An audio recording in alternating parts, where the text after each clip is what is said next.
Indo British advanced pain clinic నొప్పి మాయం surgery దూరం ఫర్ అపాయింట్మెంట్స్ 9155515563.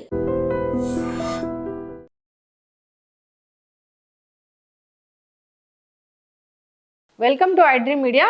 సో కాన్స్టిపేషన్ మలబద్ధకం సమస్య చాలా మందిని ఇబ్బంది పెడుతూ ఉంటుంది. ముఖ్యంగా చిన్నపిల్లల్లో చాలా ఏజ్ పైబడిన వాళ్ళలో ఈ ప్రాబ్లం అనేది ఎక్కువగా చూస్తూ ఉంటాము. అయితే దీన్ని వెజిటబుల్ థెరపీ ద్వారా ఎలా చెక్ పెట్టవచ్చు, ఎలాంటి వెజిటబుల్ జ్యూసెస్ తీసుకోవాలి దీనికోసము, సో వివరాలు తెలుసుకుందాం. మనతో పాటు ఉన్నారు ప్రముఖ వెజిటబుల్ థెరపిస్ట్ అండి, sun spiritual society founder Vikramaditya Guruji గారు.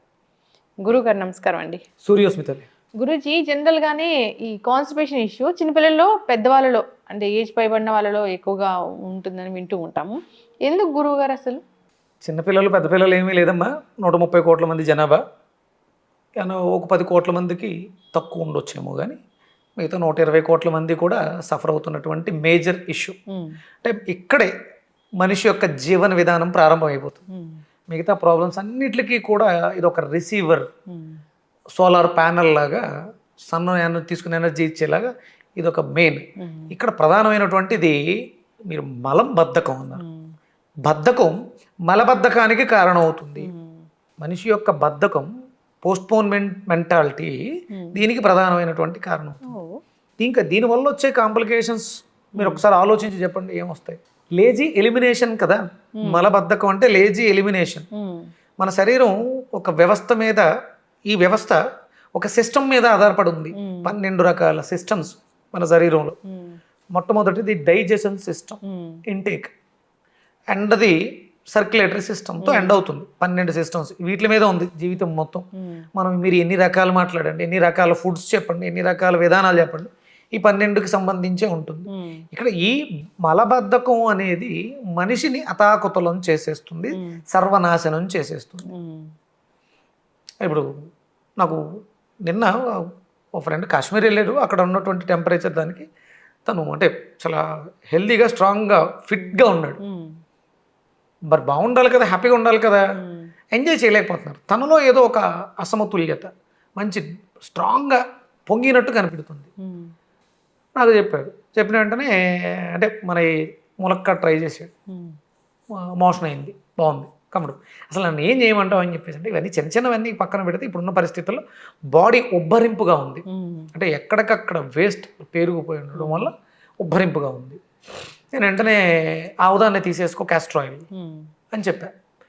ఆయన రావడమే నైటు లేట్గా, అంటే ఒక 11 ఆ టైంలో, 10:30 ఆ టైంలో తీసుకో, మార్నింగ్ బాగుంటుంది.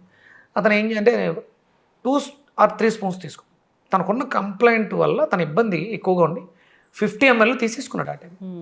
మిడ్ నైట్లో శుభ్రంగా ఒక 4-5 మోషన్స్ అయిపోయి ఆ బాడీలో ఉన్న బ్లోటింగ్ అంతా కూడా క్లియర్ అయిపోయింది. మార్నింగ్ గుడ్ మార్నింగ్ చెప్తూ ఫోన్ చేశాడు నాకు 5:36కి. చాలా హ్యాపీగా, అసలు ఎంత ఫ్రీగా ఉన్నాను, ఎంత హ్యాపీగా ఉన్నాను అంటే కాశ్మీర్లో ఉన్న వాతావరణాన్ని ఎంజాయ్ చేయలేకపోయాను. హైదరాబాద్ వచ్చేసిన తర్వాత పొద్దుట శుభోదయాన్ని హ్యాపీగా ఎంజాయ్ చేస్తున్నాను. లైట్గా ఉంది, లీన్గా ఉంది, శుభ్రంగా ఉన్నాను. అంటే ఉన్న అందాలని కూడా ఆస్వాదించలేవు మలబద్ధకం ఉంటే. మీకు చాలా చూడండి, ఓసిడి పేషెంట్స్ ఉంటారు. దానికి ప్రధానమైనటువంటి కారణం ఇక్కడ నుంచే ఇరిటేషను. సహజంగా ఓసిడి ఉన్న వాళ్ళకి ఈ కాన్స్టిపేషన్ అనే సమస్య, అగ్రెసివ్నెస్, వాళ్ళు ఏం మాట్లాడుతున్నారు, ఏం చేస్తున్నారు, అది ఏమీ తెలియదు. దీనికి ప్రధానమైనటువంటి కారణం మలబద్ధకమే. ఓసిడి ఉంది అంటే వాళ్ళు నేను బాగానే తింటున్నాను, నేను బాగానే వెళ్తున్నాను. ఒక మనిషి ఉదయం సాయంత్రం 2 పూట్ల మల విసర్జన చేస్తే ఆరోగ్యంగా ఉన్నట్లు లెక్క. కంపల్సరీ 2 times మల విసర్జన చెయ్యాలి. లేదు అతను చేస్తున్న పని, అతను తింటున్న ఆహారం బట్టి 3 సార్లు అనేది ద బెస్ట్. అంటే మరి ఆఫీసుల్లో ఉంటాం, ఎట్లా కుదురుద్ది? కుదరాలి, కుదిరించుకోవాలి. దీన్ని మనం బద్ధకించామా, మలబద్ధకంలో పడ్డామా, జీవితం సర్వనాశనం అయిపోతుంది. దీన్ని మార్చే, మీరు లాక్సేటివ్ బయట నుంచి ఎన్ని తీసుకున్నా సహజంగా శరీరంలో తత్వం ఉండాలి. ఫిషరీస్ దీనివల్ల వస్తాయి. మలబద్ధకం నుంచే పిస్టులా, ఫిషరీస్, పైల్స్, ఇవన్నీ ఒకదాని తర్వాత కాంప్లికేషన్స్ వచ్చి జీవితం నరకం. మీ దగ్గర కోట్లున్నా, మీ ఎదురుగుండా పంచభక్ష పరమాన్నాలు వండి పెట్టినా చూస్తూ ఏడుస్తూ ఉండాలి తప్ప తినలేము. అందుకని బద్ధకాన్ని విడిచిపెట్టండి, మలబద్ధకాన్ని జయించండి.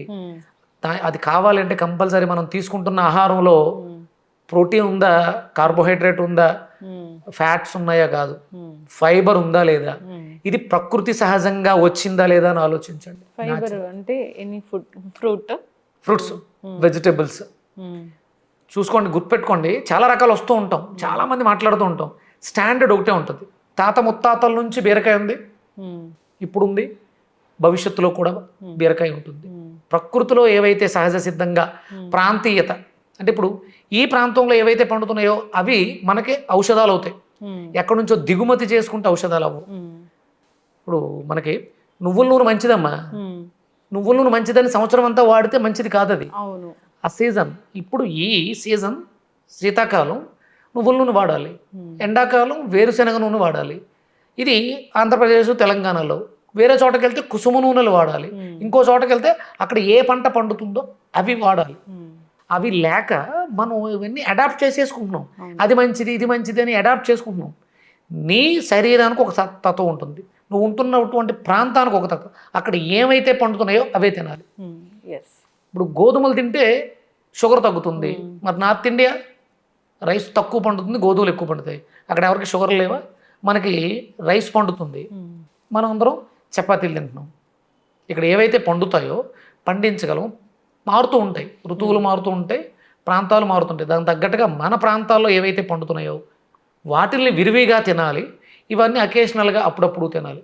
మలబద్ధకాన్ని మనం విడగొట్టుకోవాలనుకుంటే ఫైబర్ ఎక్కువ ఉండే పదార్థాలు, పీచు పదార్థాలు ఇవి బాగా తీసుకోవాలి. అన్నీ సమతుల్యంగా ఉండాలి. ప్రోటీనే ఎక్కువ తీసేసుకుంటే మిగతావి, ఫ్యాట్సే ఎక్కువ తీసేసుకుంటే మిగతావి, కార్బోహైడ్రేట్స్ ఎక్కువ తీసుకుంటే ఇవన్నీ సమపాలల్లో ఉన్నప్పుడు జీవితం సాఫీగా హ్యాపీగా ఉంటుంది.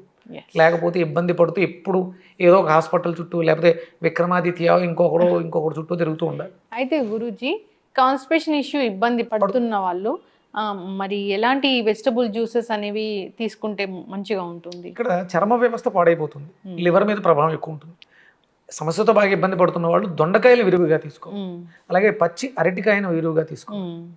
ఇవి రెండు మనం రెగ్యులర్గా తీసుకుంటుంటే సర్క్యులేషన్, ఆ ఫ్లో ఆఫ్ మూమెంట్ ఏదైతే ఉందో అది అరటికాయలోంచి దొండకాయ కాంబినేషన్లో వస్తూ ఉంటుంది. ఇవి రెగ్యులర్గా తీసుకోవడం ద్వారా మల విసర్జన బాగా జరుగుతుంది.